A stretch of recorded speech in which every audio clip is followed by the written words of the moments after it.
Good evening, everybody. Welcome to Tree Steward class. So I just want to kick it off to Jim Vaughn. He is the Natural Resources Coordinator for the City of St. Louis Park. He's going to give just an introduction, a welcome, and then I'll give a few more details after that. I haven't introduced myself yet, though. My name's Jen Colgren. I'm one of the foresters with Hennepin County.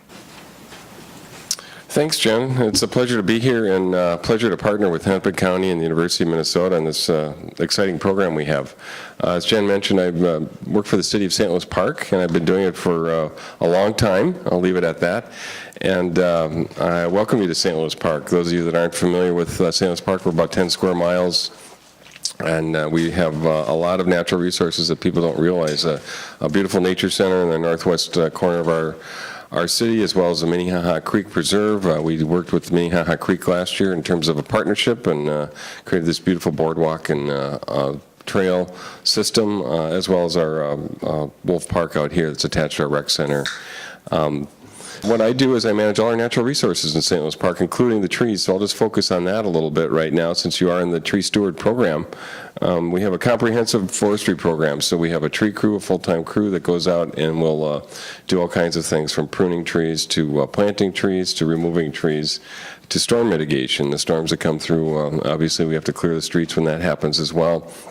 We have an intensive emerald ash borer preparedness program as well. We have not found it here in St. Louis Park. We're actively looking for it, but haven't seen it yet, and I'm sure you'll get more details on where it is and what that is about. But we're trying to do the best we can in terms of trying to keep invasive species out. We have an injection program. We've injected over 700 ash trees on public property to protect it from emerald ash borer, and several hundred on private property. We have a contract with a tree service, and they offer discounts for people to inject on their own property. We also have a tree sale that we offer every year for residents of St. Louis Park. Discounted trees in the hope that they will plant them in their yards in St. Louis Park and not bring them to their cabins somewhere else, and try to diversify our tree planting stock. We have about 4 times as many ash on private properties as we do in public properties, so we're trying to get people to prepare for emerald ash borer when it comes, and it will come. It's just a matter of time for St. Louis Park. Last thing I wanted to mention is I'm president of our State Urban Forest Council. I don't know if any of you have heard of it. It's called the Minnesota Shade Tree Advisory Committee. It's free to join, and I encourage you to join.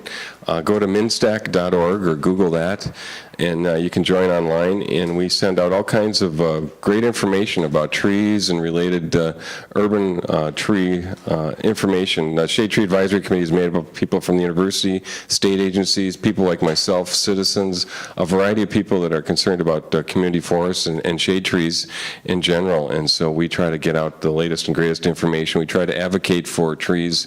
We've been in the legislature the last 3 years trying to get EAB funding from the state for communities that already have it and for preparing communities that don't have it. There's a lot of communities that have planted a lot of ash in their communities. We're not one of them.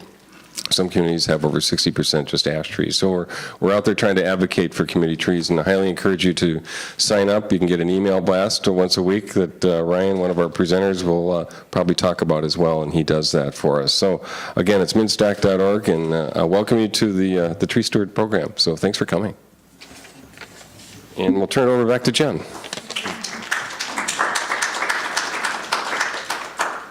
Thanks, Jim. I just wanted to take a little bit of time to give you some background on Hennepin County, what we're doing here, and then also if you say, wow, Jim is really great, or I don't live in St. Louis Park, but I want to connect with someone like Jim, we are trying to kind of build those connections and build those dots between residents throughout Hennepin County, city foresters or natural resource coordinators, and then the city that you live in. The Tree Steward program is really a partnership.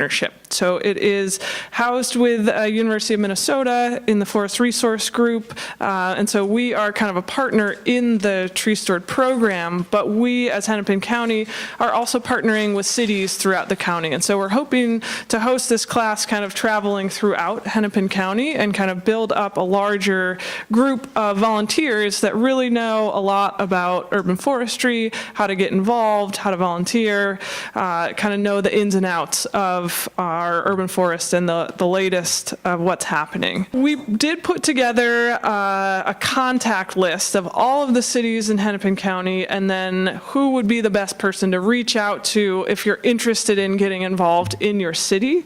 If you're maybe not as comfortable reaching out directly to someone in your city, or you want to know a little more details, we are always a resource. So I put my card right next to that list. You can contact me at any time, shoot me an email, ask us questions, and we can kind of find out those answers and those connections as we go along. So tonight we're just getting a program overview. We're going to do a tree planting, and we'll go outside to actually do the tree planting, kind of hands-on demonstration about that. We'll talk about proper ways to water young trees, and then kind of do an introduction into tree health. I'm going to kick it right over to Ashley, and she's going to dive in for the evening. All right. Hello, everybody. My name is Ashley Reichard, and I'll be one of your speakers tonight. I'll tell you a little bit more about myself in just a moment. But I just wanted to introduce some other names that I might talk about through the evening, key players that are helping with the Tree Steward program. Of course, Jen already spoke to us, so you know that she's a key player here. And then we have Gary Johnson. So Gary Johnson is the program director. He helped set up a lot of these programs that I'll mention at the top tonight, and really helps guide the program and everything that we do. And then myself, Ashley Reichard, I'm the Urban and Community Forestry Volunteer Program Coordinator. And so I work at the University of Minnesota, and I manage a few other forestry programs that I'll talk about a little bit later. I'm also pursuing my master's degree right now as well in natural resource science and management, so nearing the end of that. So I'll be your main contact if you have any questions about like hours reporting, maybe other programs you'd like to get involved in, other opportunities. I'd be the person to talk to about that. I'll also be the person that when the training is over, I'll send you a little welcome packet with a certificate, your Tree Steward ID card, any other information that you may need as you're out volunteering. And then I will introduce Ryan Murphy real quick. Ryan works with us in our U4 lab. Hello, I'm Ryan Murphy. I also work at the University of Minnesota. Officially in the Department of Forest Resources. I also work in horticulture a bit on a couple different plants. But I am also the manager of the Tree Inspector program. Has anybody heard of the Tree Inspector program? The Tree Inspector program is this legacy program that was started back in the mid-70s in response to Dutch elm disease. So we do, it's another certification. It's a collaborative effort between DNR and U of M. We provide the education and provide the exam. And there's a lot of municipal workers who have the certification, other folks at large, dealing mainly with identifying tree diseases and also understanding best planting practices, some things about insects, pests, and things like that. Yeah, I also work on the elm selection program. So we're identifying survivor elm trees in Minnesota that have some inherent resistance to the fungus. We're starting to kind of slow down some of our collections right now, but you can also, if you have a really awesome elm that's, a survivor, you can submit that to us at our elm selection program website, which is just elms.umn.edu. Is anybody here on the MinStack email list?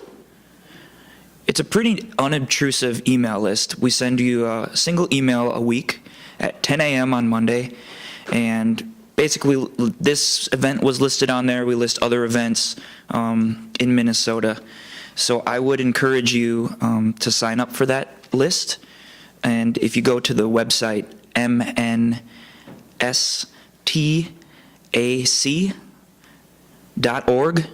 minstac.org, you can sign up for the email and find out about more events, or we also post information, education opportunities, webinars, it's a clearinghouse for all urban forestry and natural resource information for Minnesota. So, thanks. Okay, so I just wanted to point you to a few different resources that we offer for our volunteers. So the first one is our Minnesota Tree Care Advocate website.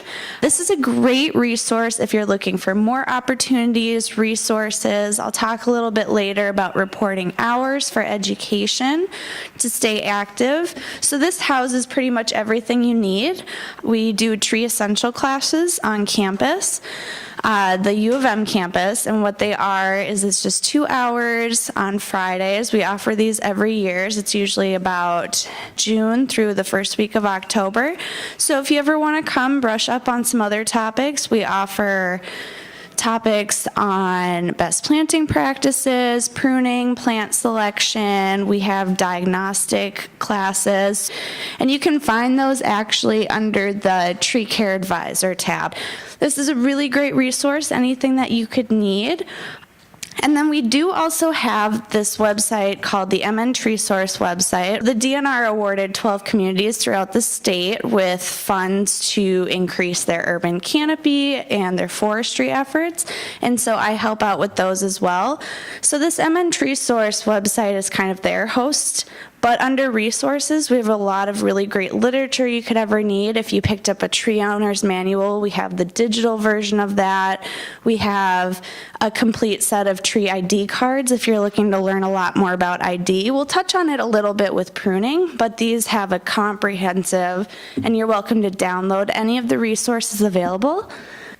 If you have any questions program-wise, you can contact, and this goes directly to me, it's at info@mntca.org.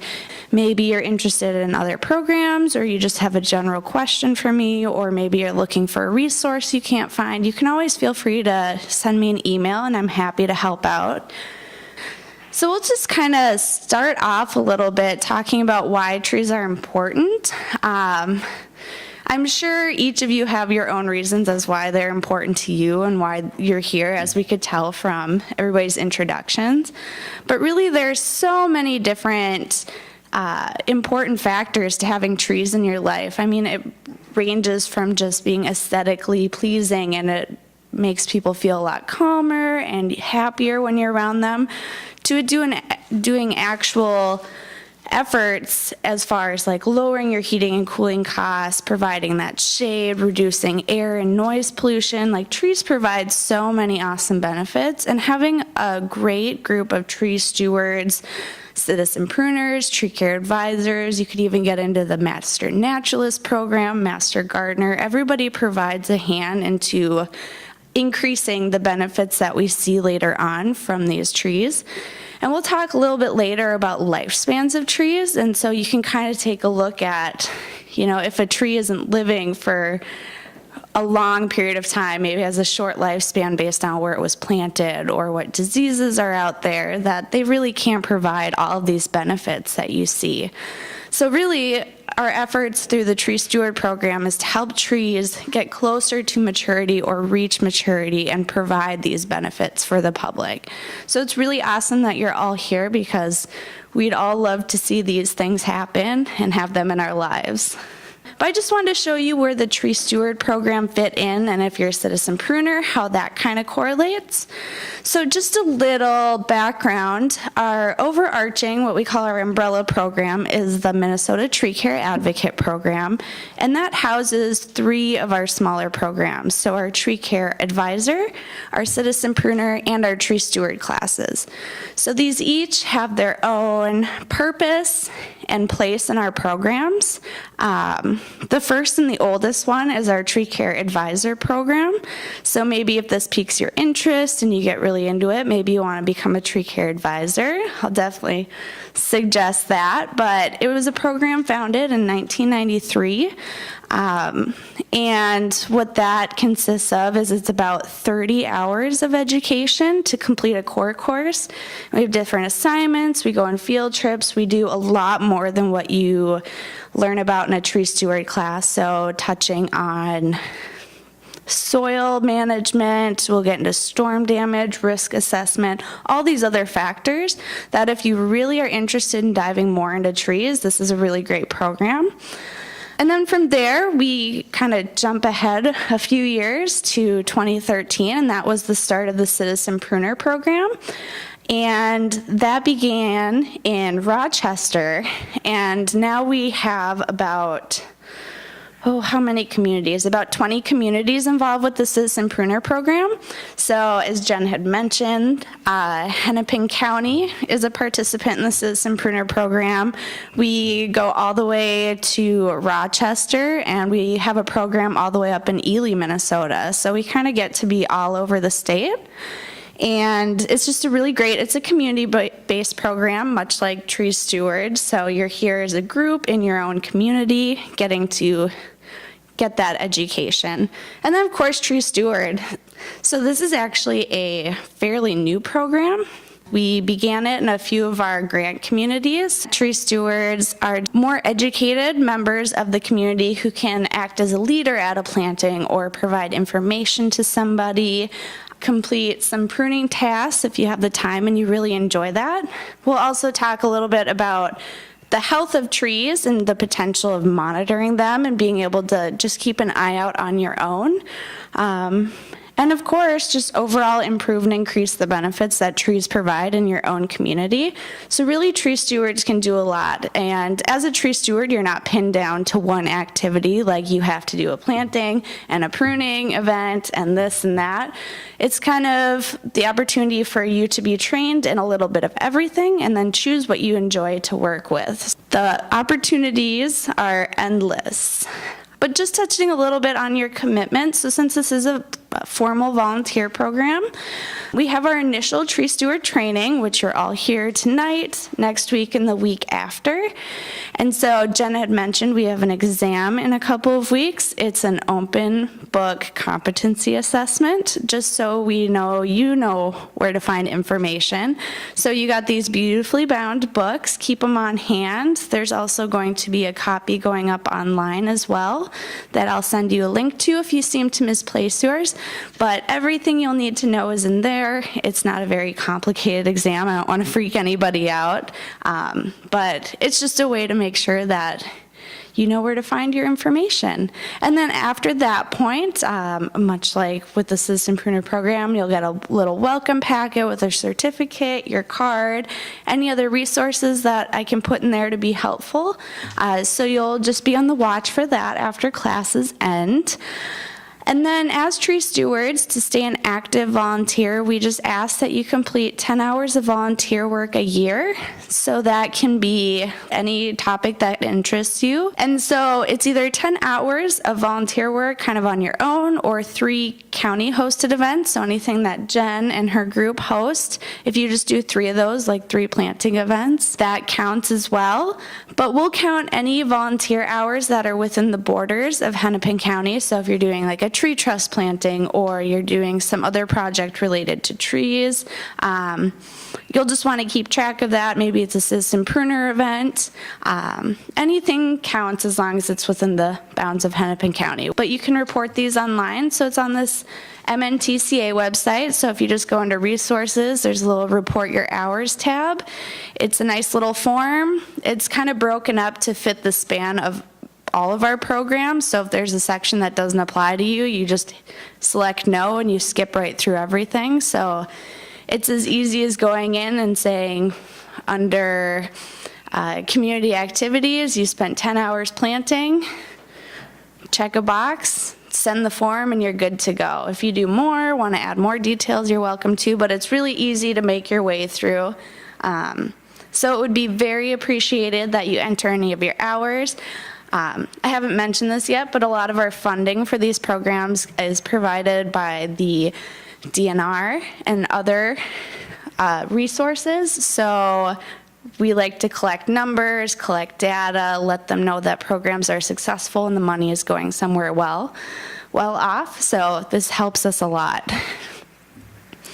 And then, of course, post-training, we do have the option to recertify every 3 years. It's not like we're bombarding you constantly. So every 3 years, I'll just shoot you an email I'll say, hey, would you like to recertify? If so, just fill out this, do a recertification exam, much like the one you'll take in a couple of weeks. And I can send a paper copy or an email copy. You don't have to try to remember this. I'll remember it for you. And then you'll just get your new ID. We'll send you any updated information, and then you're good to go for another 3 years. Does anybody have any questions about commitment or anything like that? Can I just go out and prune? The question was, once you become a tree steward, can you just go out and prune? Not right now. For Hennepin County, we do have where it's events only, just to protect your safety, the community, make sure that everybody is kind of on that same page. So right now, there's just the option to attend county-hosted pruning events. Great question. You can prune your own trees, though. And maybe your neighbors if they really don't want to prune and they give you permission. Any other questions? Okay, I'm trying to get kind of this technical stuff out of the way first. So we'll just get into a little bit more of it. So just working with the public and safety. So if you're ever out and about, especially with events, people are passing by, maybe it's like a park setting, a boulevard setting, people are going to be interested in what you're doing. They're going to want to know why you're doing the things you're doing. We have a short process that you can do just to make sure. Of course, if it's like a county-hosted event, there will be somebody there that you can direct their questions to if somebody else is leading that event. You will have that tree steward ID that you'll want to keep on you with volunteer events, because it has a note on there that you have certified, you've taken an exam, you've taken a class, and that you are able to do the work you're doing and you're supported by the county. So you'll want to have that on you. So if anybody's concerned, whether it's a good reaction or maybe a little skeptical of what you're doing, just having that on you. Like I said, if it's a hosted event, directing them to whoever's leading it. And then, of course, if you ever receive any negative response from the public for what you're doing, for whatever reason it may be, just simply let them know that you'll be on your way, step away from the situation. You can provide Jen with all of that information. If it's a county event, provide her with the information of what happened, exactly what you did in that situation, just so they know in case they get a call or an email or something like that. Most times there aren't negative responses to the work that our volunteers do, but occasionally you can get a frustrated individual. So just keep in mind that that could happen, and just know how to react to it.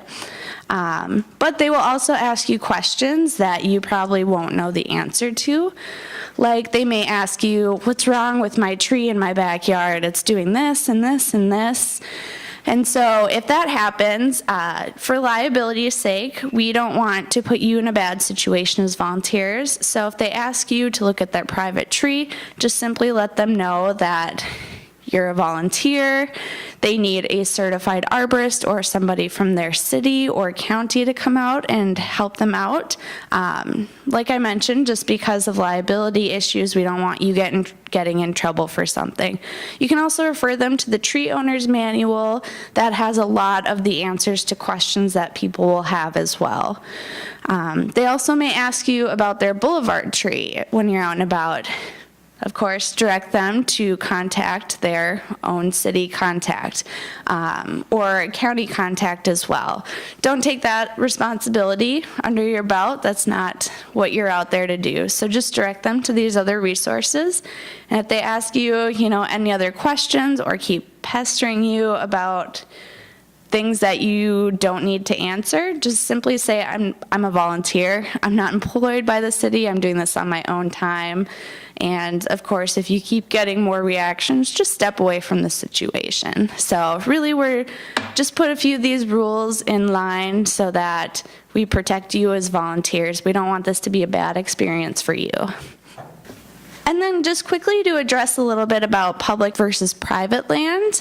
Most of the time, public space is going to be about 10 to 15 feet of boulevard space. Of course, a lot of the events that'll be set up, you'll be working on public land in public space that'll be outlined. But if you're ever unsure at any point, make sure to check with your city contact or with Jen, just because we don't want you maybe at a pruning event actually accidentally pruning somebody's tree in their front yard and then they get upset about it and it becomes a whole deal. So just be a little cautious of public versus private if you're ever at any events that are maybe pruning related. And then of course we have a little bit of a dress code, but mainly it's pretty obvious things. As one of the foresters in Mankato said, dress like you're going to see your grandma. You know, no belly shirts, short shorts, high heels. You probably don't want to go out pruning in high heels, but just wear clothes that are protecting you if you're out pruning or planting. Maybe wear jeans to cover your legs, especially if you're pruning. Wear shoes that are covering your toes. Maybe avoid controversial designs on your shirt, curse words, derogatory terms, all of the usual. Usually that's not a problem, but it's just something to mention.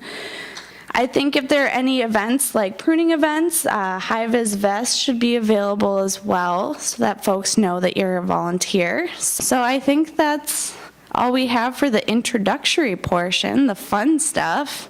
So how about we pass it over to Ryan. Ryan will start on tree basics and best planting so we can get outside and do a live planting before it gets too dark outside. So I think this is going to be kind of getting into some of the, probably what you're interested in, some of the basics. Maybe it'll be too basic. So how about why do trees need caring for, especially here in our urban environment? You might notice that trees aren't planted in sort of a natural way, and it is what it is. Sometimes it looks really beautiful.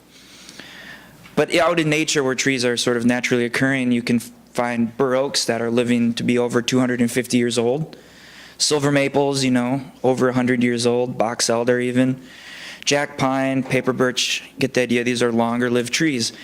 When you look at a suburban or urban grown tree, they're averaging lifespans of maybe 30 to 40 years.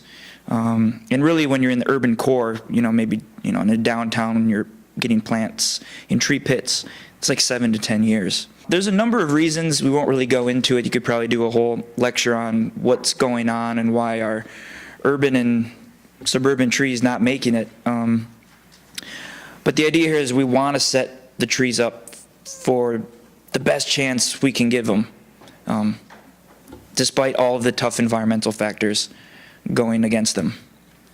So here's some basics about tree anatomy. That might be too basic, but try to throw in some fun facts along the way. So leaves. These are, of course, responsible for carrying out photosynthesis, which creates food for the tree in the form of sugars, carbohydrates, and then the leaves release the oxygen back into the air. So there's branches. Branches support the structures for the leaves and the flowers and the fruits. They also transport water and nutrients from the leaves to the roots, and water from the roots to the leaves from the trunk. So how about the trunk? So the trunk consists of multiple layers of tissue, and all these different layers have functions. So you have the outer bark, which we're all familiar with. This is sort of a physical barrier. You think of the bur oak, and it's really gnarly and real tough. So it can, survive fires. And that's one of its ecological functions there. You have the inner bark. You have the cambium cell layer. So this is actually sort of undifferentiated cells where things like the xylem and the phloem, which are the transport vessels, get created from the cambium. The sapwood, you have the heartwood, and then the pith, that interior. So one thing to maybe point out is that cambium is on the very kind of right underneath that outer bark. It's really not that large. I think that's maybe enlarged just to point it out. Really, it's maybe it's microscopic. It would be tough to see if you're looking at it a cross section. And so that's why when you have things like animals in the winter that eat that outer bark, we call it girdling, that's why it can kill a tree. Even if they don't get more than, just not even a full centimeter in there. But that's where all that life is at in the tree, and sort of puts it on and just sort of keeps it around. But so the question is that the cambium, or that outer layer, is that where the water is being transported up and the nutrients being transported down? And that's right. There's two different types of cells. One, or in general, we say, one brings water up and another type of structure brings it down. But they're both right there. And that's what happens, is it can't get water transported up or nutrients down. Sometimes you'll see a bulging if you have compression around a branch. If, for example, you left a piece of twine on or a tag, and maybe you see the bulging, that's, for example, if sugars are trying to make it to the roots, but they're getting, compressed there, and it'll start to build up. So watch out for that. And then roots, we all know about the roots. They're typically in the very top of the soil, actually.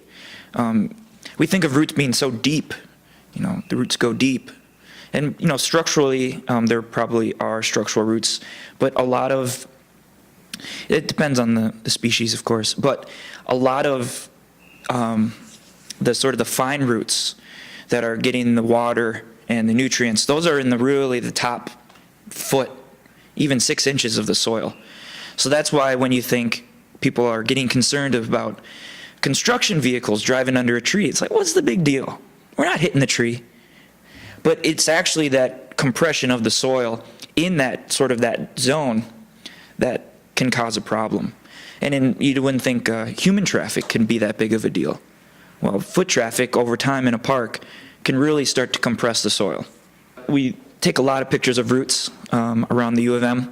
So here on the right is an example of a pretty good-looking young root system. We're pointing out the first main order root. That's one of these terms that we'll talk about when it comes to planting.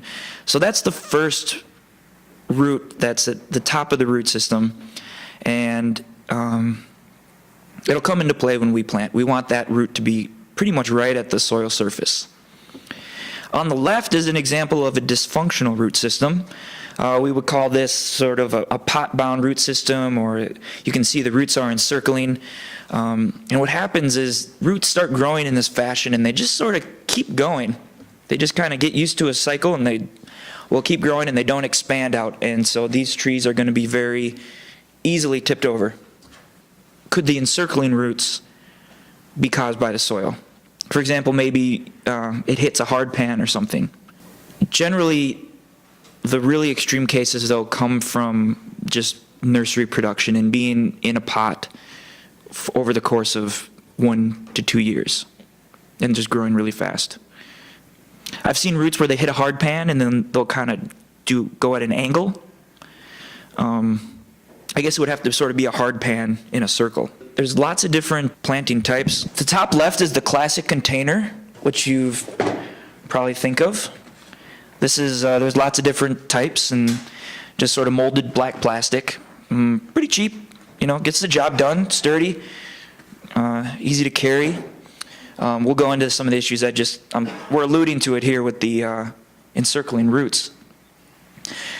Down to the bottom of that is a similar thing, but it's a bag. And this is, has anybody seen one of these before? So we call these air pruning bags, or I think this one's root trapper. So the idea with this is that because it's made out of sort of a landscape fabric type material, when the roots grow into this, they won't encircle. They sort of get caught up, and they sort of create lots of fine roots right at the edge. But for some reason, the material doesn't allow them to sort of slide around how this is really easy for the root to just kind of glide around the outside of the pot. So this is one great method for solving it. They're kind of tough to carry around sometimes if you get a really big one, and the handles break if you get one with handles. Bare root tree is, well, let's stick to the pots. Okay, air pruning pots. Has anybody seen an air pruning pot? These are just kind of starting to come into fashion in Minnesota. Not even last year or 2 years ago, there was only 1 or 2 nurseries that were using this. It's a similar idea to the grow the bag, except it uses air to stop the roots from encircling. So the roots will grow, and then they'll hit the little air gaps, and just sort of the root tips will die off. They won't grow there. Okay, bare root. Has everybody heard of bare root? So a lot of times when you buy container stock, it's actually a bare root plant that was grown in a field at some sort of nursery somewhere, maybe in Washington, maybe in Minnesota. That gets shipped to another nursery, and they'll put it in a container, grow it for a little while, and sell it to you, generally at an extra cost. Generally, bare root you buy in bulk. Cities will buy bare root. Balled and burlap, and so the balled and burlap tree, that one requires sort of heavy-duty machinery, because those root balls can be couple hundred pounds. I'm just passing around the burlap. Generally, when those get planted, they'll actually just keep the cages on them, and you can pull up old cages if you're digging in the soil. It's kind of funny. But the burlap stays on. You just have to remove the twine. A couple things about fixing nursery stock issues. So oftentimes you get nursery stock that's container grown, and it's planted too deep. We talked about the first order main root. And so the figure 9, the picture in the top right, so where that pruner is, that's where the soil level was. And I think this is a B&B tree, or a balled and burlap tree. But you can see that that's a good 6-7 inches above the first main order root. So the issues that come into play are things like decay, sort of a weird taper thing that can become weakened right there. Also adventitious roots can form. So Gary Johnson, who was that first picture on the who's who of the Tree Steward program, he did a study back in early 2000s looking at 881 trees of B&B and containerized. And they found 87% of the trees were buried at least 2 inches too deep. And 50% were buried 4 inches or more. And so oftentimes when you get a container, you think, oh, this is really easy. Pull it out the container, put it right in the ground, right to the soil level. But you've just planted the tree too deep. So understanding that it's coming that way, you can plant it at a proper depth. So this is speaking to stem girdling roots, the encircling root. So a stem girdling root is actually when an encircling root causes compression against the stem, and it's going to start reducing the flow of nutrients. And this is one of those things where it's sort of a silent killer of trees, because you don't really realize it. The tree will put it up with it for a decade or two, and then they might tip in a storm, or they just sort of kind of start going downhill, and you're not really sure why. And you find out later that the root system never really went anywhere, and it's compressed the stem. So we love doing science and studies at the U of M. So this is our suggested method for correcting encircling roots to prevent the stem girdling roots. And it's called the box cut method. And so it's pictured here on the bottom left. And basically what you're doing is you're boxing the root system. You're just cutting it into a box. And this is going to stop that encircling habit that the roots are in and send out new roots in all directions. So this was before my time there, but we did 440 cans. Cans mean pots. And basically we found less than 1% mortality using the box cut. So it might seem a little extreme to cut into the root system like that, but it's okay. It's okay. Trust us. And you can also make a cut on the bottom. And this was, originally have you ever heard about, roughing up the edges or maybe the butterfly cut? We just found that this is a really effective way to do it. Has anybody seen a gravel bed before or heard of the gravel bed? We're not really exactly sure. There's lots of myth and lore about how the gravel bed came to be. Best we can tell, it may have just been an accident. There was some extra trees and somebody didn't know what to do with them, and they ended up throwing them in the gravel pile, back at the back of the nursery. And a year later they came back and wow, they're doing great. So there's a gravel bed, a new gravel bed in Hennepin County. You can see there's lots of different ways you can make a gravel bed. You can see in North St. Paul they actually converted an old dumpster into a gravel bed, and they can just put it on their dumpster truck and drive it wherever they need to go and unload it there and drop the trees off. Here's one at North High School, just sort of not even a full border. The Maple Grove, Plymouth, we've seen just a pile of gravel. So the benefits here is this is when we're getting into utilizing those bare root trees. Oftentimes these trees are much cheaper. You can get a much kind of wider variety of trees. And generally we suggest planting in the fall. It's a kind of a less stress time for the tree. As you can plant in the spring, I know cities do it, but you have to really keep them watered in well. And but the gravel bed we find is a kind of a really nice way to ease a bare root tree into its permanent location. So you can make it out of anything with some sort of border. You just kind of fill it with pea stone or any stone. Irrigation is critical because the stone doesn't really hold any water. So we often recommend putting it on some sort of timer, run it twice a day. We run ours twice a day for an hour, once in the morning, once in the evening. And you get the bare root trees. You also can't get bare root trees very easily in the fall. Normally you have to put your order in and they ship in the spring. So you get your trees in the spring, you install them here, you hold them for a while. It's not necessarily a permanent hold. I've heard of trees making it through the winter in a gravel bed, but generally we suggest getting them in the ground.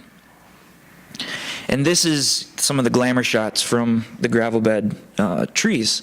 I wish we had some before and after photos. And actually, sometimes these are really tough to dig out because the roots are they get so massive.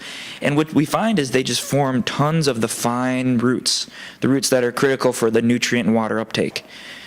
We're not exactly sure what's going on scientifically, why the fine roots are forming so abundantly. Maybe it's just the air pockets. It's just a really easy situation for roots to grow into. We do have some sort of a whole publication on gravel beds. We love gravel at the U of M, and it's kind of becoming a cool feature for lots of cities, and cost effective too.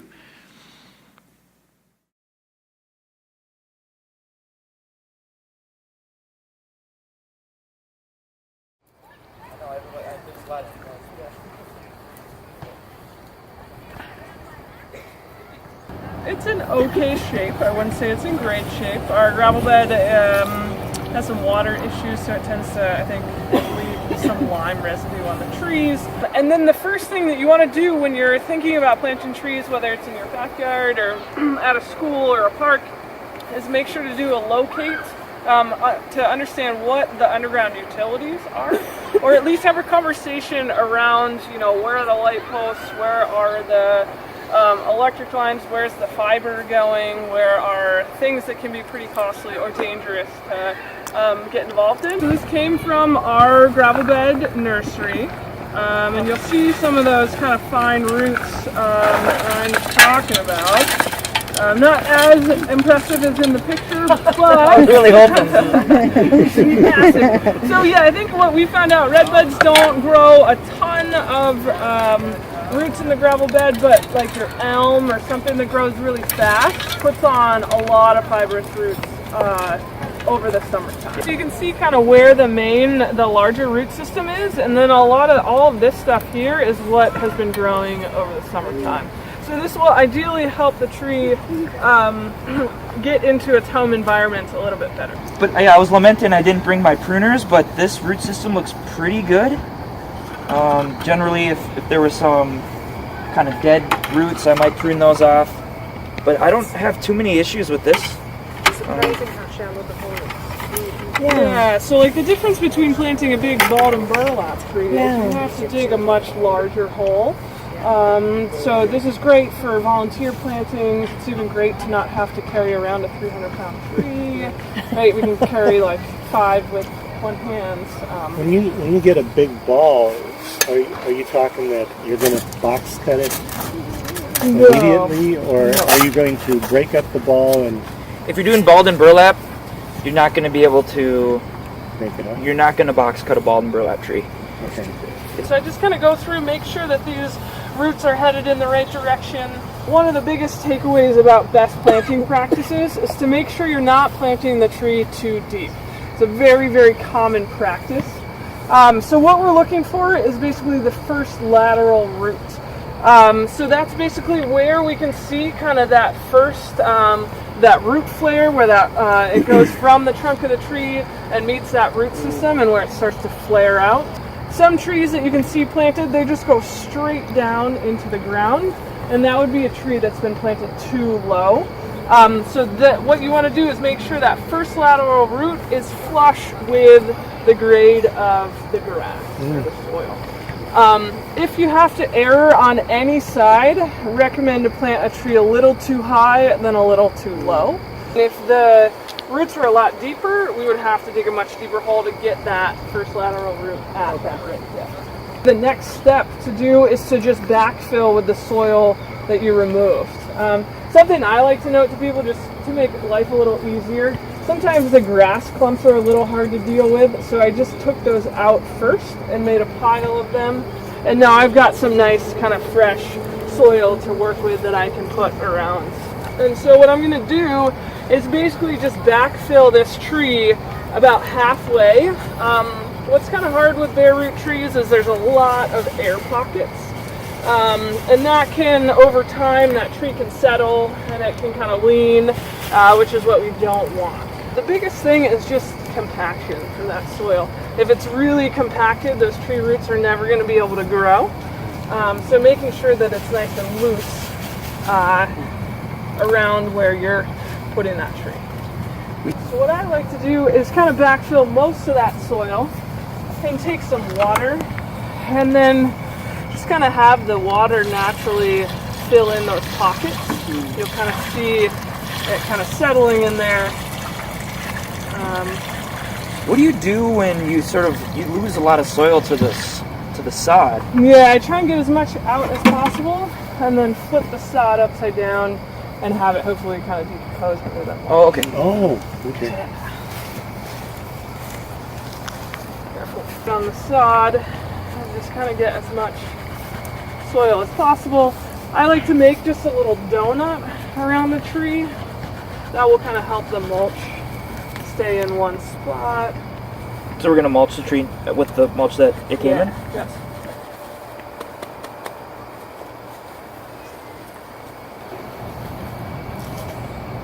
So, and what I like to tell people too is, if you can, spend a little more time on your tree as you're planting it, with the hopes that this tree will be here for 50, 100 years. So if you do it right the first time, it will add a lot of benefit.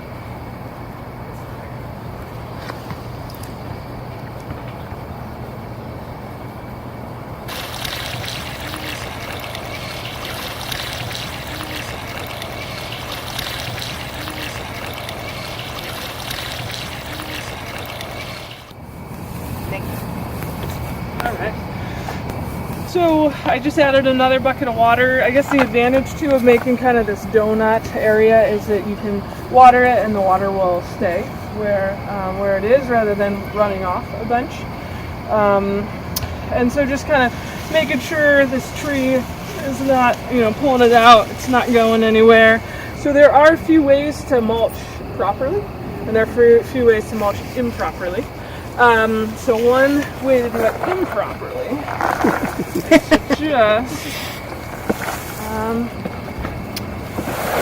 just do that. So this is called a mulch volcano, and you can. This is like a very common practice. It's seen all across our landscapes. It's a really great way to kill a tree pretty quickly. So some advantages to mulch is that it retains moisture, regulates soil temperature, reduces competition for weeds, but it can encourage those stem girdling roots. And so what we want to make sure happens when we mulch is that we actually leave kind of this clear zone around the base of the tree. So where we planted it, we leave just a couple inches with no mulch on it. That will be a nice way to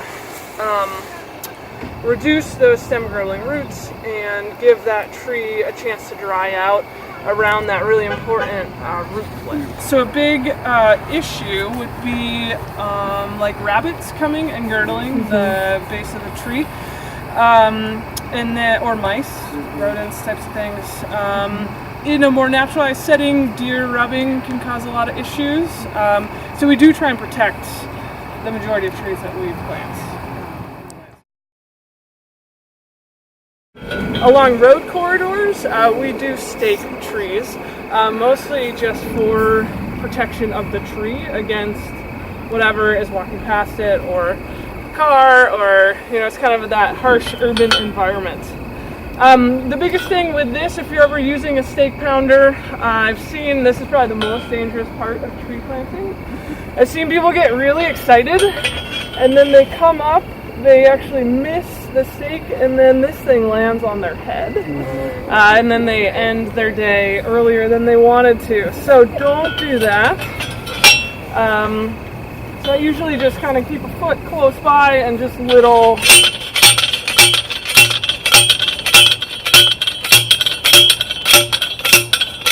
We don't have to go too far, but thank you. And do the same thing. So I'm going to do one just right across.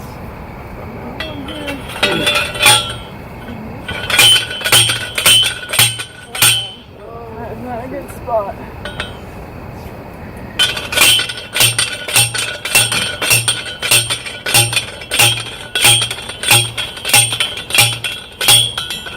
Just as another safety example, actually, we saw in our nursery this summer, one of our guys was,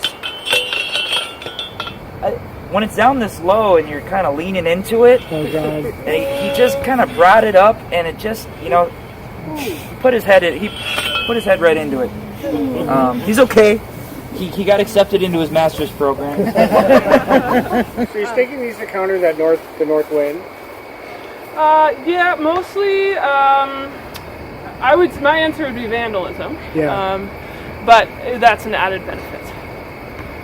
There is a correct way to tie trees, or actually an incorrect way of doing it. So what would happen? Some people like to loop these together and then tie this here, or tie it nice and tight around the tree. You can imagine as this tree starts growing in diameter, we basically just girdled this tree. So this is a very common practice. So what I like to do is leave it pretty loose. And there are just 2 county foresters and a lot of property. How many trees do you have slated to be planted? 1,500 a year. So Would do you that math. take out stakes on a fruit tree after a year too? Yeah, I would, unless there's a reason to keep it. Like unless you're having vandalism damage, or sometimes we'll even, sounds kind of silly, but we'll leave the stakes here, just remove the tie and keep the mowers. This is like a good reminder to the mowers, like stay away from this tree. Like 3 or 4 buckets of water per tree that we plant, and we try and water on that day. I'm not doing a great job of it right now, but watering so that it can infiltrate slowly is better. again, so we can really get that water deeper into the soil, so the root system can uptake. With like reducing weed whacker damage, mower damage, rabbits, advantage of protecting it through all the seasons, through mostly probably that mower damage or. Yeah, for how long? Until you need it for something else. Well, it'll outgrow when the the tree, stakes- right? I mean, it'll grow off eventually, and then it's sort of like. And then you'll see Yeah. the bark will start to get Right. Yeah. pretty tough, and the critters they don't like the older Yeah. bark. 'cause Right. it-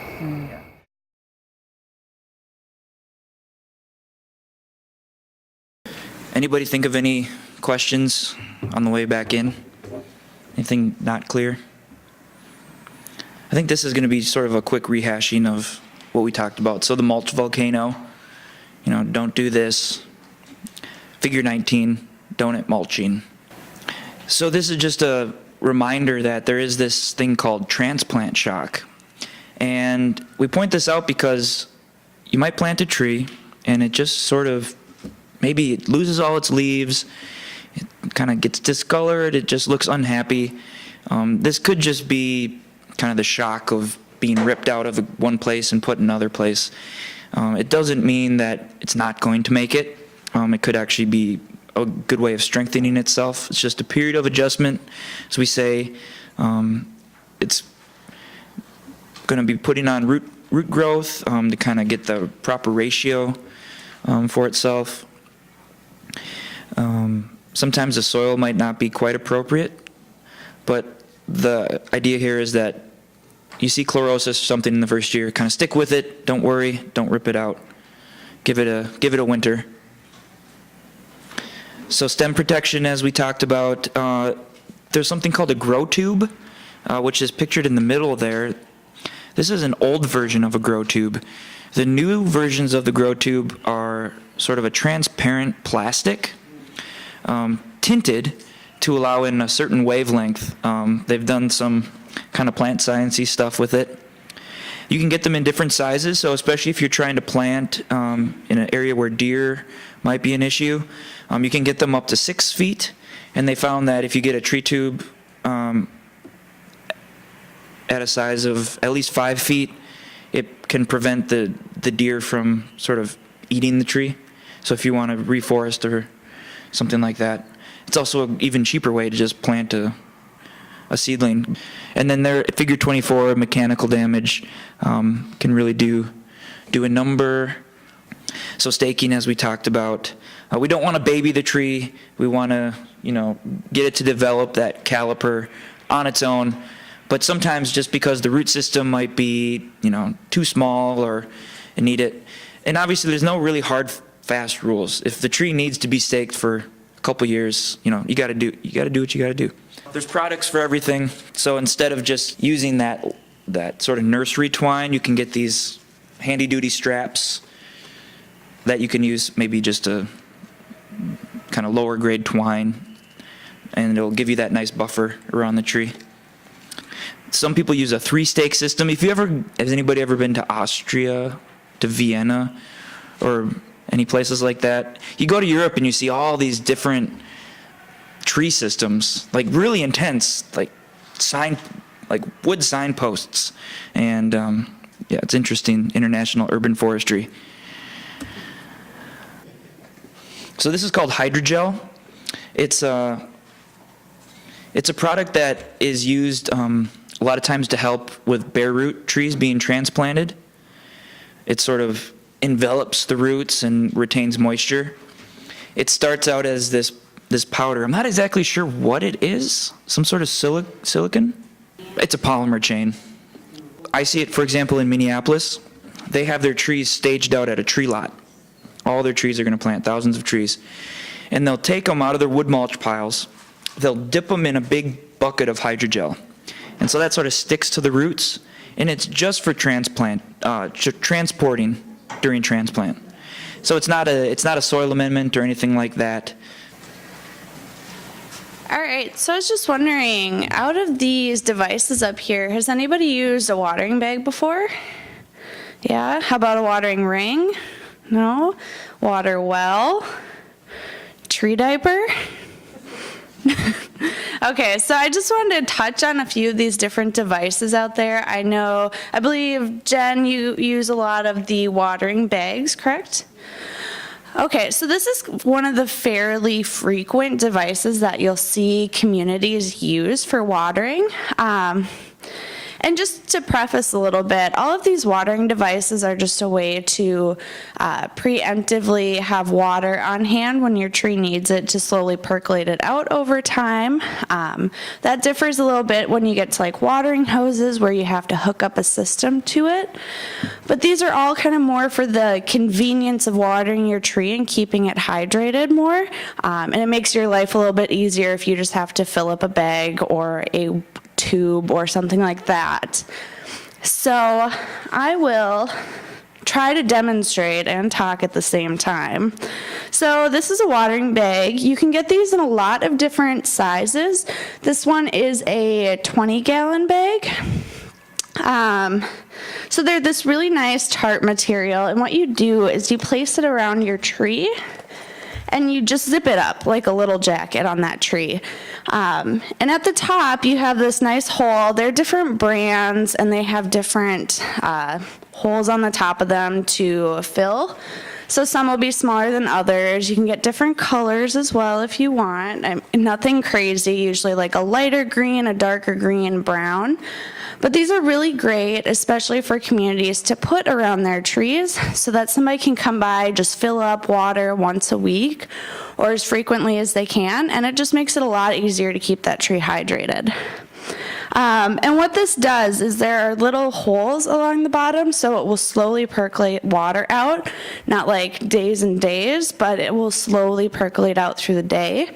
So the question was if it was a double wall construction, so it keeps the water off the bark. Yes, it is. So it's contained in there. When you fill it, it kind of bulges out like you can see in the photo here. There has been some troubleshooting issues with this in the past where folks will water between the tree and the bag and not in the bag and can't figure it out. So just knowing that there is a hole to put the water in, but yeah, it's two-sided. It's both sides are that same tarp material. You do have to remove it at the end of the growing season because in the winter it makes this nice happy home for critters, and then they get a little hungry, they maybe munch through, so they can get destroyed pretty quickly if you leave them on during the winter months and into the fall months. So you always want to remove them. Just store them inside, and then they can be put back on that tree or used on a newly planted tree that needs it a little bit more. And of course, if you leave it out, the zipper could rust and you could have issues with that. But as long as you keep them in nice condition by taking them in every winter, they can last for many years. So they're definitely reusable, worth their money over time. This is a watering ring. This is another device. It's fairly new. So the way that it differs from the bag is that, of course, it's this harder plastic. It's going to keep its structure all the time, but it also holds a lot less water. And as you can see in the photo, they can be stacked pretty nicely, which is pretty slick if you think about the space requirements to store a bag versus a ring. It's a little bit different, but it's definitely a great option. The city of Maple Grove is currently using these. I think they like them a lot right now. You do want to take these in the winter because it is this hard plastic. It will crack and break over time. And just like the watering bag, though, there are these tiny... When I pass this around, you'll see these tiny little holes here. So it does the same thing as it percolates the water out slowly over time. And then they usually have this nice little knob on here so that you can just take it out, fill it up with your hose, and then leave it and fill it up later. So a watering bag, you'll typically want to fill that about once a week to keep your tree nice and hydrated, whereas this watering ring, because of that size difference, you're going to have to water fill it more frequently. So usually about 2 to 3 times a week, so it takes a little more upkeep. One thing that we don't have a photo of right now, but this is really great for outlining what your mulch ring should look like on a tree. So if you lay this down around that tree, you can pile your mulch on top of that, and it'll keep it in that donut shape away from the stem of the tree, and it'll cover it because, you know, everybody thinks anything that's not natural outside is kind of ugly. People think the watering bags can be a little ugly, the rings can be a little ugly, but it's helping your tree in the long run. The next device we have is a watering well, and I don't work with these too frequently, but what they really do is you'll put them around your tree and you'll kind of push it into the ground a little bit. So what it does is it kind of creates a little bowl to hold rainwater or hose water over time. And so that'll all just be contained near that tree. Ryan, I'm not sure if you work with them more, you have more insight. Got it? All right, so this is, just another device. We use these in our nursery pretty frequently, and they work pretty well. So I have watering tape up here. Other devices are like watering hoses. So like I mentioned, these are a little bit different from the other devices we handed out in that you need to actually hook up your hose to this and run it over time.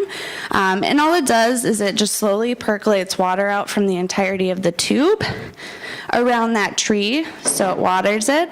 The one really nice thing with these is that you can actually unscrew them and make it bigger if you're going to water a larger tree and you want to do it that way. This is something I've seen folks leave around their trees, and then they cover with mulch, and then you just always know it's down there. You can just hook up the hose and it just waters around it nicely. So it's another option, but really not used in the boulevards or with public trees very frequently. And then last but not least, we have our tree diaper. I think this is the newest and most interesting to everybody. But what this is, it has this nice kind of tarp fabric, a little bit lighter than what you see with that watering bag. And it's double-sided, and it just simply fits around the base of your tree, but it's filled with this it's almost like hydrogel in here, so it will uptake the water when it is wet, and it will hold it over time and keep it near that tree. We don't know a whole ton about these from research standpoints. I believe we're just getting some at the nursery, and we're going to start testing them out. But they're really interesting. And they're very easy to just get around your tree, easy to maintain. As you can see, they kind of puff up. You can put mulch on top of these, and that should be fine with your tree, so you can cover them pretty easily. The one really nice thing with these is that you can leave them around your tree, and you can either water to kind of reinvigorate the hydrogel-like substance, or you can let the rainwater do it for you. So it can kind of self-water, self-fill itself. Yeah, so those are some of the primary devices out there that are used for watering.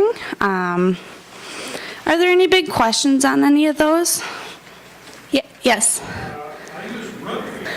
The question was, does anybody know how long they last? That we do not know yet. I was looking online on their website, and I haven't seen anything. This packaging does say all trees survive with no watering needed for 3 years in a field trial. So we do have, so one of the grant communities that we work with, St. James, Minnesota, does anybody know where that is? The little corner over, little southwest corner of the state, small town, about 3,000 people. So they've been working with these this year, so we're kind of keeping an eye on them to see how the use is going for them as well. Yeah, it's such a new product that we're kind of waiting to test and see what happens. Yes? Where are they using them in St. James? So the question was, where are they using the tree diapers in St. James? And they're using them on their newly planted park and boulevard trees. So they're using it all in public spaces right now. I kind of wanted to introduce this how much to water a tree. This is from a document by Adam Fleet. And this is very technical. There is a link in your manual, and you can find this on that MN tree source and under the resources. It's a few pages long, but it's just basically the technical information on how much you need to water your tree. And for the average homeowner or city staff, you're really not going to sit and carefully measure out exactly how big your tree is and exactly how much water you need. But this does give you a really good idea on the cost of watering a tree. So really would be of interest to us as we work with newly planted trees and young trees is kind of looking at this first section here about newly planted trees. So basically it's saying that by research suggestions, a newly planted tree needs about 1 to 1.5 gallons of water per caliper of trunk diameter. And so you can see this little equation here to get that a 2-inch caliper tree times the 1.5, the high, gets to about 3 gallons per dose. And so if you can kind of compare that to the watering bag, you can see that that would fill that watering dose for that tree per day pretty well if you fill it about once a week. And it also has that it comes out to about 2 cents per irrigation, which is practically nothing. So this is just to give you a rough idea, since I'm not sure all of your thoughts on how much it costs to water a tree. You know, do you put that investment in?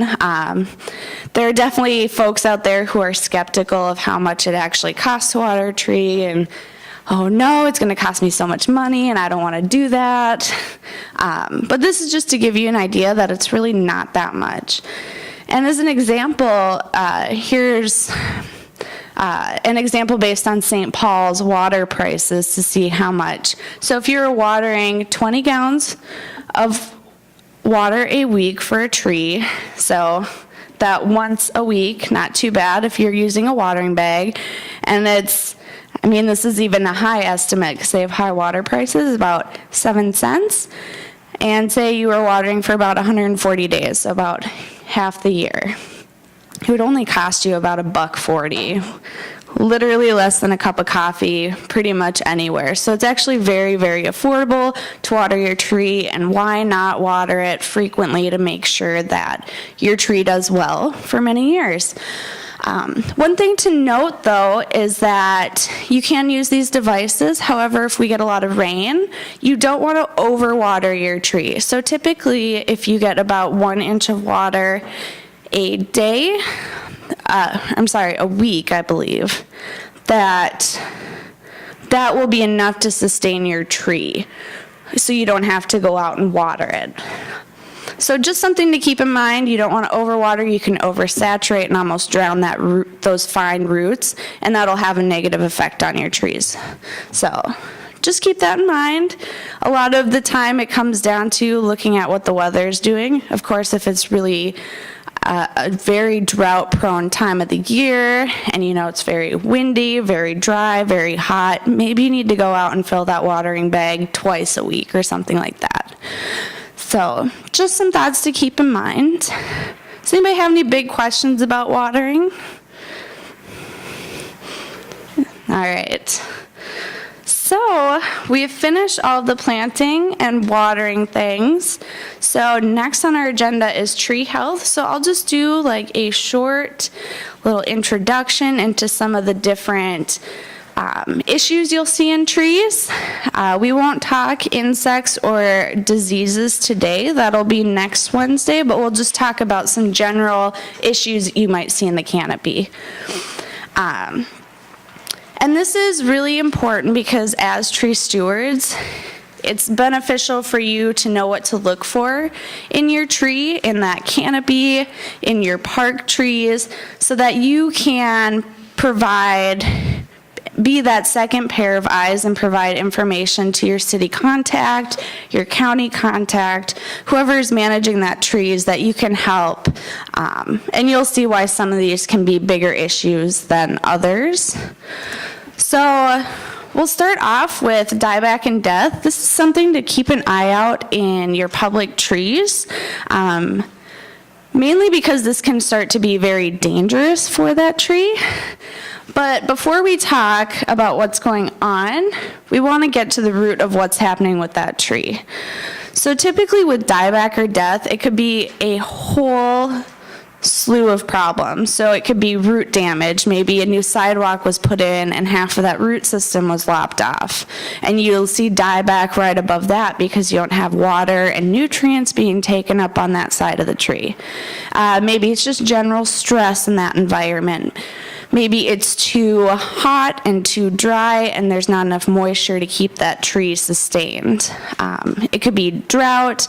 Ryan talked a lot about soil compaction, that if you have a lot of compaction, it kind of squishes that space. There's less airspace, less room for water to move. If you have a heavy clay soil, that's even harder for that tree. So thinking about soil compaction, and then girdling roots can be a big problem. Has anybody been driving through the county and you've seen a tree where it looks like it's a telephone pole into the ground, just straight down, no root flare? Well, keep an eye out for it now, because that is typically a sign. Well, if you see that, and you look up, first you'll see all of the dieback and death in that canopy. That's typically the first thing you'll notice.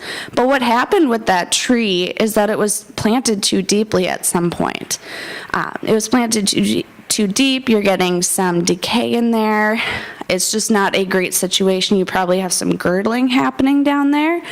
So if you were to go around and poke with something, you would probably find an issue down there. But those are trees where you'll find a lot of dieback and death in that canopy, and that can be a problem. That's why I believe Jim was talking about all the Norway maples. Well, there are so many Norway maples around the metro area that they're not looking great because they're buried too deep, and you'll see these huge branches that are just dead.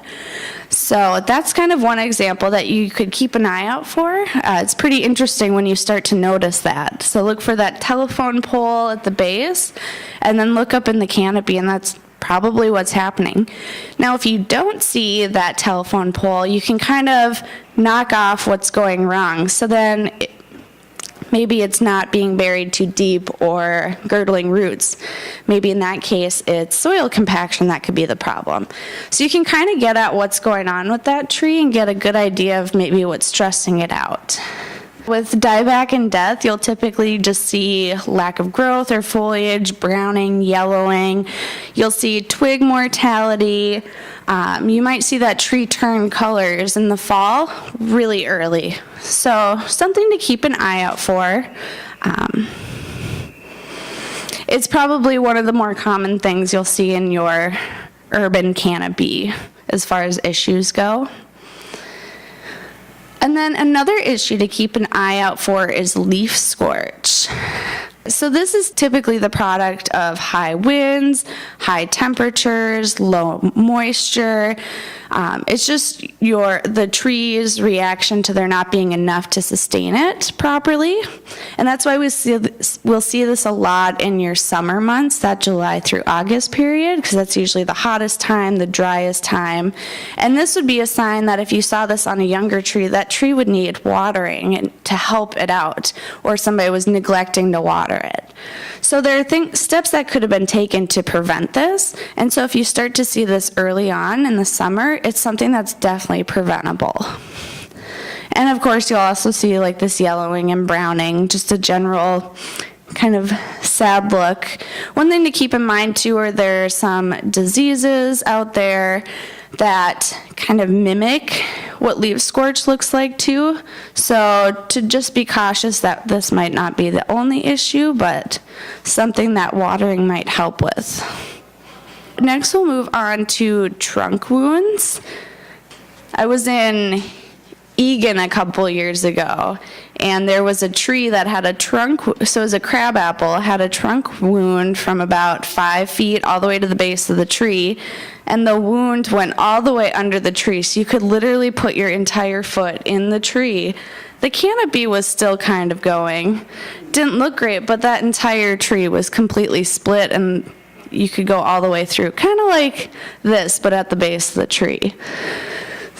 So you can see wounds in all types of shapes and sizes. Some could be small, like if it's critter damage. It could be larger if it's like a lightning strike. But the main thing with trunk wounds is they can be a big issue with your tree. You don't always need to know the source of the problem, but just be cautious that there could be decay occurring in there.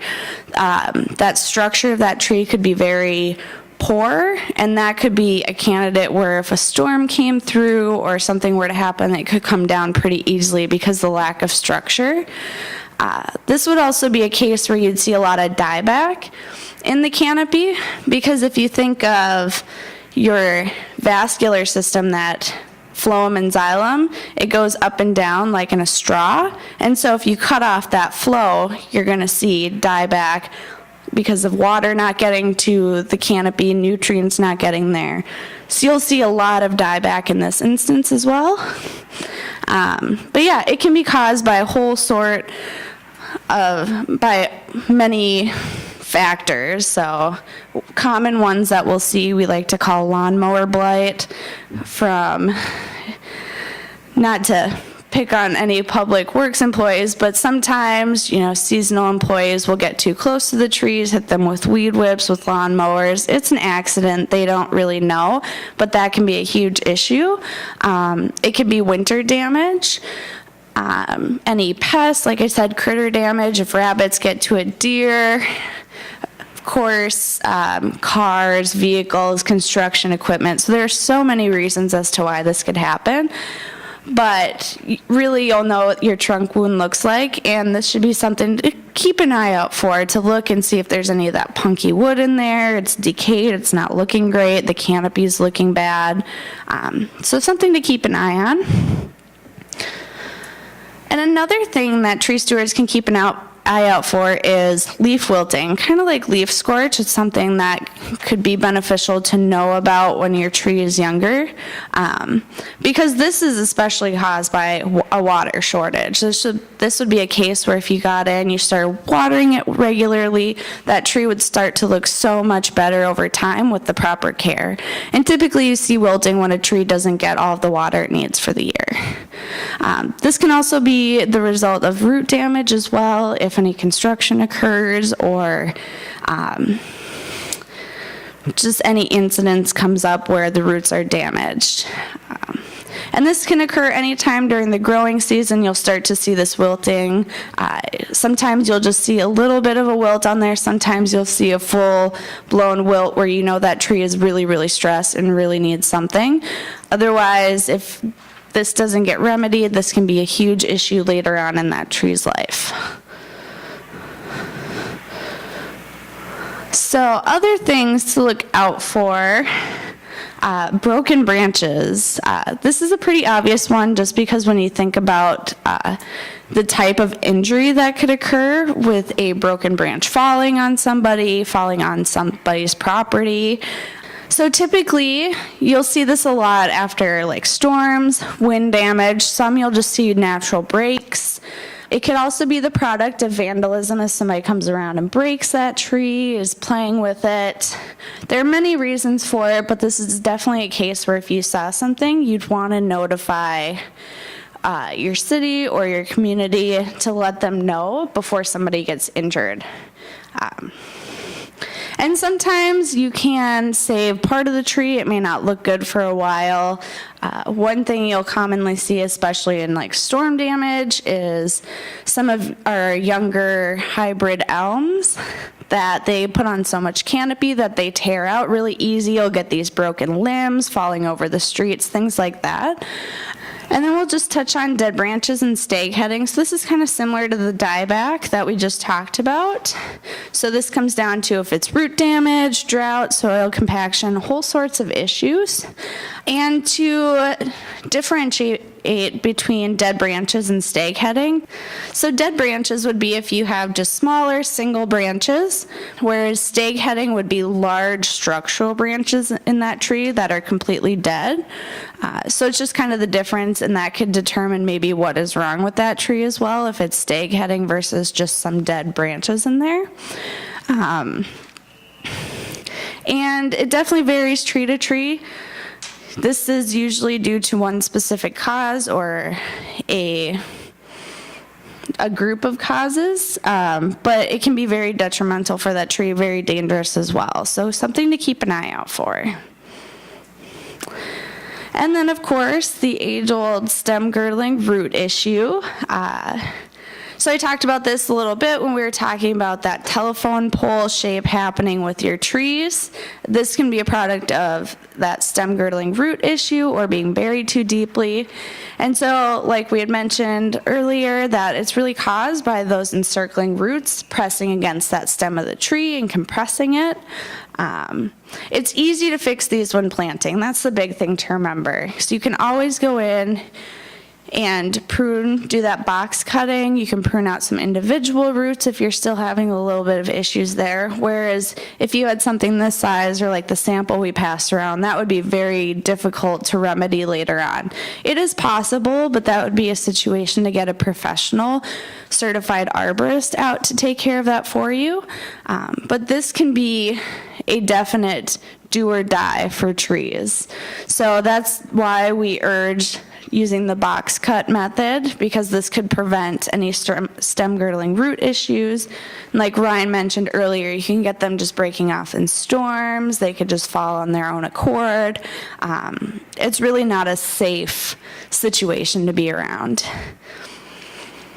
And then, of course, leaning. So there is a difference in leaning trees when they're younger and when they're older, more mature. So when they're younger, typically that's something that you can remedy very easily as well. So staking them up or adding a second stake if they already have one stake. But if your older, mature trees are leaning, that's a lot more difficult to remedy. Typically, it's very hard because it consists, if everything's okay with that tree and it's just leaning for whatever reason, you can go in and fix it, but you have to basically remove soil underneath one side of the tree and so it's a very invasive, difficult process that a certified arborist would need to be around to fix. But when you're younger, you can fix them so much easier. And any leaning tree, you can tell that if it were to fall, if there were a windstorm or any storm damage, that could fall in the direction it's leaning very easily and do a lot of damage. So those are trees, if they have a little bit of lean to them, that's okay, but something like this is pretty extreme, and you could see that there could be an issue. So the question was, what is the difference between dieback and dead branches and stag heading? So dieback, you would see, it's hard to see in this photo here, but if you look on the far left of the photo, you can see mostly dead branches. But as you get farther in, so that would be considered dead branches. But as you got back into a main branch, you could still get leaves coming out of there. So then technically that would be dieback with on that branch with some dead branches there. But if it was stag heading, it would be an entire main limb back to the trunk of the tree. So dieback can have dead branches on it. Stag heading is all the way back to the trunk of the tree. I kept talking about storm damage throughout this last part here. So of course, this is a product of wind, any loading events. That could also be snow or ice storms in the winter. And it can cause a variety of effects, from as small as younger trees being, well, not as small as, but younger trees can be broken or snapped off. You can get smaller branches on trees ripped. If they have included bark and a weak attachment, you can get a tear out like you see in this photo here. There are many ways that a tree can break in storm damage, and it can also come down to that tree being completely uprooted. If you've seen photos of the entire sod next to it pulled up, and it's very unfortunate when it happens. So this is something to keep an eye out for. This is something that when we get to pruning, you'll get to understand a little bit better about your included bark and your weak branch attachment, something that could be remedied early on and not occur later in that tree's life. And then, of course, we'll see vandalism. As sad as that is, it does occur. This photo, it was a park area. There was about 5 or 6 of these trees next to one another, and some vandals came in the middle of the night and snapped off the tops of trees, all of the branches, just everything that was there. And it was a very sad sight, and these are fairly young trees. But vandalism is really any type of damage. Now, this can be voluntary and involuntary. So we'd say voluntary is like kids going out in the night and breaking off that tree. Involuntary would be from maybe somebody mowing around it and accidentally breaking off a branch, or if it's near like a school bus stop and a kid's hanging on it and it accidentally snaps. They didn't try to do it, but it happens. And this is really nothing that we can prevent or protect for. One thing that you can do, though, is some communities will put a staking system around trees and heavy traffic areas and kind of use like hooligan protection, because it's kind of that visual boundary not to go near that tree. So that's an option, but that would be difficult to do around all young trees. So there's not a lot to do. What you could do in this situation, if the rest of the tree was okay, is you could prune off these stubs, and hopefully that tree would do a lot better.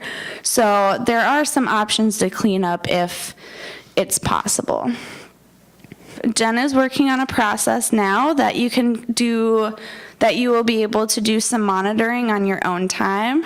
It's as easy as, walking around your local park community, keeping track, maybe noting down some trees that you'd be concerned about based on all the knowledge you'll learn through this class. So I believe once Jen gets that up and ready to go, just because of all the different cities and county roads and who to contact when, once we get that process going, she'll let you know.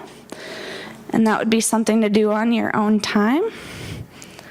All right, so I think we're going to stop here. The question was, do all volunteer hours need to be completed at Hennepin County events? And the answer to that is no, they don't. I mentioned a little bit earlier that as long as it's the project you're working on or event you're participating in is related to trees or shrubs and within the borders of Hennepin County, it will count for your volunteer hours. If you do an event with Hennepin County, they will keep track of your hours for you and get that to me. If you do anything that's not Hennepin County or on your own time, another event, I'll just ask that you report those online. And next time I'll pull up the website for you. Well, on the last day of class, I'll pull up the website and kind of walk you through that process. Thank you all for coming again. We'll see you next week.